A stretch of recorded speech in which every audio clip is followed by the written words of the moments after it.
Red Brick Room, what the fuck is up?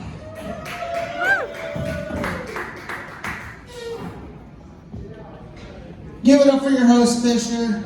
He busted his ass putting this show together. And Fisher looks like a fuckboy and a virgin. I don't know how he does it. Fisher grew up in Texas, so that means he calls soda Coke and Coke the stuff he buys from Uncle Bam. Fisher's actually short for Cat Fisher. On his Tinder profile, his picture is a 6'5" tall black man, and in real life, well, you see what he looks like. I don't know what the fuck is with that facial hair, bro. You look like Joe Dirt with AIDS. Fisher's always dressed like a 5th grader ready for his first day at school. And with those glasses, he looks like Elton John's retarded nephew.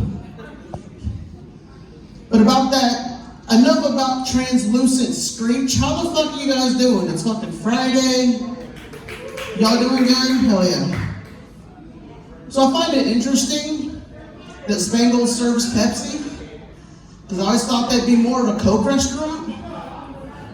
And if you didn't get that joke, you don't know enough about the Stevens family. All I'm gonna say is that they like to sniff their keys and go woo a lot. I did just turn 41 last week. Thank you. I didn't think I'd make it this far either. I know I'm getting older because the vocabulary of people is really just annoying me.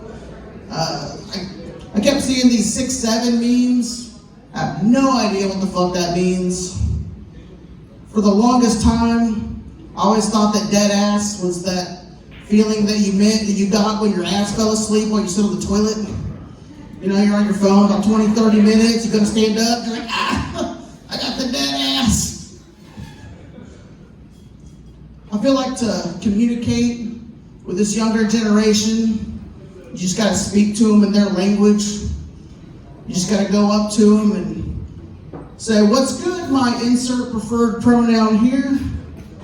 I low-key don't mean to throw shade, bruh, but you and your squad can pull up, take your Riz, your drippin', your vibe, get in your whip and yeet yourself into the upside down, you batch of bougie bitches. I know you probably think I'm crashing out or being unhinged right now, but if I hear I bet, bussin', or mid one more time, I'm gonna high-key slay my fucking wrist. And that's no cap. I am thinking about getting a divorce to kickstart my weight loss. Bullshit. Never mind. I think even if I wanted to get divorced, I couldn't, because like the cost of living is just keeping motherfuckers together, you know? Like, I don't care who you fuck, just pay half the bills. I am married though. I'm glad to be out of the dating scene. When I was dating, I ended up meeting quite a few girls that were like into the whole daddy thing, you know, like calling their guy daddy, which I didn't mind it. But this one girl I dated, she was into the daddy thing so much, she'd mess with my thermostat, like just so I'd punish her. You know, I couldn't fuck her unless I was wearing white New Balance sneakers with grass stains on them. We'd be in bed, she'd be like, I'm coming. I'd say, I'm coming, I'm dad, and then just empty the clip. I'd yell at her for not holding the fleshlight straight, but hey, you asked for this.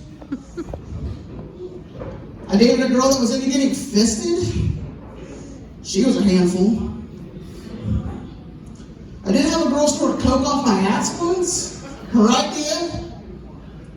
The problem with that is, you know, my ass is pretty good size, so that was like a nice long, like Sam Kinison style line, and she snorted that line, she overdosed right there on my ass. It was like doing a body shot out of my belly button, like you're gonna get fucking alcohol poisoning.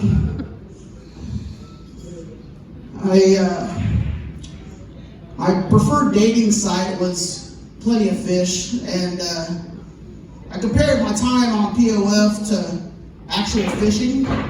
Like I threw back the ones I didn't want, lied about how many I caught. I got on there hoping to find a nice wide-mouthed bass with no gag reflex. Ended up catching a couple crabs and went back to their baby daddies after our first date.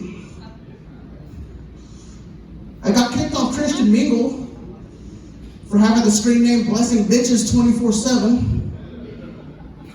My bio said, looking for a nice church girl that'll pray to the Father in the streets, but submit to Daddy in the sheets.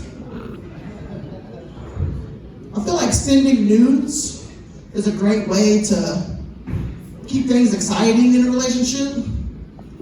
I woke up the other day with one of those triumphant, morning boners, Snapped a pic, sent it to my wife. Forgot my boss has the same name. I get a text back, nice hog, dipshit, get your ass into work. Damn it. My wife's into choking, which is convenient for me after I come home from a stressful day at work. I get to relieve some tension. She gets to come. That's a win-win. On the flip side, I'm into getting pegged. So when my wife comes home from a stressful day at work, I got mystical coming through my front door. Like she comes home from a shitty day and she's just like, bend over, home, show me what you're working with. I feel like she needs a new job though, because she's had about 137 stressful days in a row, and I'm really starting to feel it.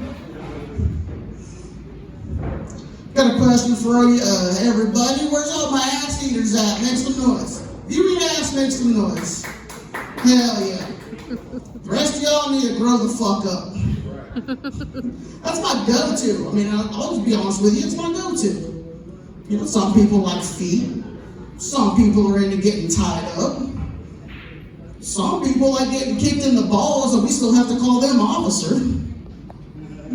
If you know, you know.